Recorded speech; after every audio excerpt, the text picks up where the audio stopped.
কোনো অনুষ্ঠানে সাজার জন্য তোমরা আমাদেরকে হায়ার করো, এটা মাথায় রেখে যে তোমাদের এক অনুষ্ঠানে দারুণ একটা লুকস আমরা তোমাদেরকে উপহার দিতে পারবো। কিন্তু একটা জিনিস তার সাথে মাথায় রাখতে হবে যে যেমন তুমি গুড় দেবে তেমনই তুমি গুড়ের সেই স্বাদ পাবে বা মিষ্টতা পাবে। কিন্তু এই ক্ষেত্রে যখন তোমাদের বাজেট হতেই পারে, তোমাদের বাজেট কম থাকতেই পারে, কিন্তু তখন তার সাথে তোমাকে তো সেই তখন তোমাকে সেটা মাথায় রেখে দিতে হবে যে আমি এই বাজেট আছে, তো যেটা তার পক্ষে পসিবল হবে, যেটা সে বলছে সেটুকু লুকসই আমি পাবো। ঠিক আছে, তো এই জায়গায় দাঁড়িয়ে আমাদেরও কিছু করার থাকে না, কারণ সবারই একটা বাজেট থাকে আর বাজেট লিস্টের ওপরই আমাদের কাজের সার্ভিসটাও ডিপেন্ড করে।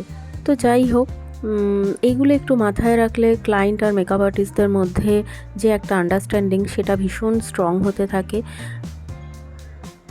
তো এগুলো আমার অনেক পুরনো ভিডিও, সময়ের অভাবে তোমাদের সাথে আপলোড করা যায়নি, তো আমি আস্তে আস্তে এগুলো আপলোড করছি। তো কাজগুলো দেখে তোমরা জানিও কমেন্ট বক্সে কেমন লাগলো।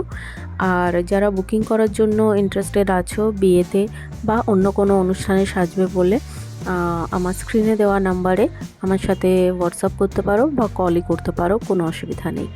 তো যাই হোক, তোমরা সবাই ভালো থেকো, সুস্থ থেকো, টাটা।